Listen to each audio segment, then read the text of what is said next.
Heavenly Father, as we come to hear your word this night, may you speak to us individually and meet us where we are at. May you give us hope in certainty of the truth that you've brought into the world. Amen. Please be seated. Just a few hours ago, I was at another service at another church. I'm a curate, that means I'm in training. And this definitely is training. Christmas Eve is a new one on me. I used to work in retail, and I think this is a lot busier. David, he's my boss. And at that service, just as we were finishing and I stood by the door and I was saying goodbye to people, a gentleman came up to me and said, "But that book you believe in is fictitious, isn't it?" Is it? You know what? For many, many years of my life, I believed that book was fictitious. For the first 14 years, I was what you call agnostic. I believed that there was maybe something out there, but I didn't know what. Then tragedy happened and I lost my dad, and I hated this person called God because I thought God had taken. And I became an atheist for virtually the next 20 years. This is my 7th year as a Christian. And I don't blame him for saying this book is fictitious, because that's what I said. That's exactly what I believed. In fact, that's exactly what I preached. I went around and told everybody exactly what I thought of this book and exactly what I thought of God. But if this book called the Bible, and if this story is fictitious, then what are we doing here tonight? Why are me and David dressed up in silly robes? What are you doing here at 10 to 12, sat in this building, instead of sleeping? What are we doing tomorrow? What are we telling our children? What is our nation built upon? Why do we have hospitals? Why do we have schools? Why do we have so many charities? Based on this fictitious book that people have read and suddenly believed. That 2,000 years later, we come to a church at 10 to midnight to celebrate something that was just the best story ever written. Because I tell you, that's what it is unless it's true. It's the best story that has deceived billions of people. But it isn't fictitious. And I'll tell you why. Because as an atheist, 20 years later when I lost my mum, and I wanted to deal with all these emotions that I had. And one of them was this God who I thought had taken my dad. I tried to get rid of that God and become more atheist, like a proper atheist. No God whatsoever. No God who took my dad. Nothing. And the more that I looked at the truth claims of Christianity, which I was trying to disprove, by the way, I call this the most spectacular fail in my life. I try to become more atheist, I end up a vicar. Honestly, you can't get worse than that, can you? Yep, I'm going to get rid of that God, I don't believe. And then 7 years later, I'm standing here tonight preaching and telling you that this is true. And you know what? It is. And it's not my word that I want you to take. I had to find that on a journey myself by going there and challenging myself about what it said. And was it true? And I hit a brick wall and realized it was true. And that was the most difficult thing. Because then I had to believe. I backed myself into a corner. But what I want to speak about, when we come to Christmas and we come to these services and we're not quite there, we miss sometimes the most amazing story that has ever happened. And not a fictitious story, a real story. How this little baby came to earth. God came as a human. Like me. God is like me. And like you. And like David. As a human. That is just crazy. God, the one who created everything that we can see, both seen and all those things that are unseen, came to earth to be like us. And when we see the story of Christmas just so simply, We miss so much there because there's so much more. And I want to bring up 4 characters. 3 that were there this night at midnight when this candle gets lit and the baby Jesus gets put in the nativity. And then the Magi who come 1 or 2 years later. Because God coming to earth isn't just about God coming to earth. God coming into earth is about changing the world, and we see it in the people that it affects. So, we have Mary, mother of Jesus, Joseph, stepfather of Jesus. We have the shepherds, which we heard about tonight. And then we have the Magi, the wise men, also known as the 3 kings, coming later. Why were they affected? Why does this matter in our story? I tell you why. Because each of these groups of people is lifted up and loved and is shown. And I'll tell you why. Okay. So first, the shepherds that we heard. The shepherd, I'm going to come out. I'm going to get passionate. The shepherds in that society were a despised people. They had all these rituals, and the shepherds were out there to look after the sheep. And these are really important sheep because these are sheep that they took to the temple, like up there, and they were sacrificed. And the shepherds would spend days away, weeks away from the city. So they couldn't go through the rituals. They were seen as unclean. And if you were a shepherd, you were kind of despised. You were the lowest of the low. Yeah? They didn't like the shepherds. It wasn't a good job to have. And this is how bad it was for a shepherd.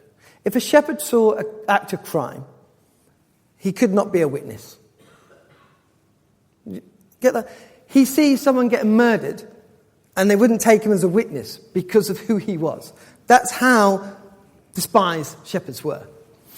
And yet, as we heard in this reading, when the angels came down, it was to the shepherds that they announced first. It wasn't to the emperor of Rome. It wasn't to the priests in their synagogues. It was to these lowly shepherds, 2 or 3 miles out. Remember in Bethlehem, they were having a census. Everyone was going to be censored? Censized? David? Counted. Got a member of parliament, so he would know. And yet they weren't there. They were outside the city. And they were the first to know the biggest secret ever. Because, only Mary and Joseph knew who Jesus was. Nobody else knew this. The first people to be told who Jesus was, the Messiah, the one who's going to completely change the world and make you lot come here in 2017 tonight, that's what's happened. They were the first to be told that. The ones that despised, the one that was so low, the one that was pushed, was lifted up. And God says, you are important. You are loved. You are like anybody else. You're no different. No matter what the world says, you are loved by me. And so they were told, and they were made important. The second, the Magi, they came later, but they were outside the nation of Israel. The nation of Israel was a chosen nation. They were the nation that God chose. And yet, they knew through looking at the world, looking at the stars, studying things and being curious, that something had changed because suddenly the star appeared.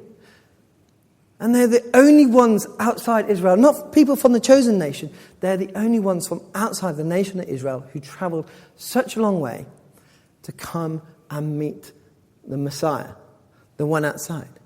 Telling us, no matter where you're from, no matter if you're a refugee or from anywhere else, you can hear and know the gospel. You can be in relationship with God. It doesn't matter who you are, what you do, where you're from. God is for you and he wants a relationship. And we see these people lifted up and invited in to this amazing scene that we see there. Joseph was from the line of King David. Now, King David was the king. He was like the best king Israel ever had. He was number one. He was going to be known forever. And David is his direct line. And it's really important in these times that your line and your lineage carries on. That's how you create your kind of dynasty. That's how your name is is carried on, as it were, and you're known. But Joseph, what happened to Joseph? Who was he? He was a carpenter in the back end of nowhere. So the mightiest king, his lineage has just gone to being a carpenter at the back. He had failed. All the people, all his sons and descendants are messed up. And Joseph was in the back end of nowhere as a carpenter, yet was chosen with Mary to be the father of Jesus. Lifted up, restored. So if you're out there and you thought, I've messed up, I've fallen, and I got nowhere to go, God lifts you up and restores you and gives you an identity. Not an identity in who you think you are, but an identity in him, because you're a child of his and known by him. And Joseph, in fact, became the adopted father of God, representing, stepping in what God does for us. We have our fathers, whether we know them or don't, have a good relationship or don't. God's the Father who is there for us, just as Joseph was there for Jesus all through his life, representing, showing us exactly what God can do for us. And then we have Mary. Mary, who was probably a teenager at the time, unknown. Women were hated in that society, really despised. If I saw my wife in the street, I would not speak to her. And that's not today. That's back then. As I would get in trouble. I would pass by, and if she spoke to me, she would get me in trouble. And I had to go to the temple and cleanse myself. Because you just don't speak to women. In fact, as a priest, the priests back then, if they saw a woman, they would close their eyes. I'm not going to look at you, and walk into something and bang themselves. That's how much women were despised. And yet, this young girl who, as we read in the early books in the Bible, the New Testament, we can see that she so loves God and her identity is in God. And when she speaks, she's quoting all the stuff from the Old Testament. And she's chosen because she's so loved with God. And I tell you what this speaks to me about. It speaks to those young kids today, your teenagers, your kids, who are told by the world, you must look like this, you must do that, you must do this, you must conform this way. This is what you should do as a job. And what this is saying is, no. Know God, love God, find your identity in him. And people might say, oh, but that's boring, that's not great. This is so much better. But we look at Mary, who so loved God and who was so devoutly in love with him and listened to his word and was chosen the highest honor to carry God in her stomach for 9 months, and is known and called blessed, as she said herself, for generations. When we find and we let our kids find their identity in the world, they're gonna get lost. The only way, and I tell you this from my heart now, the only way that I ever found my identity, the only way that I ever found myself was once I found God. So I ask you tonight, look, this is not a fictitious story. This is not the greatest story that was ever written. This is the greatest fact. This is reliable. This is true.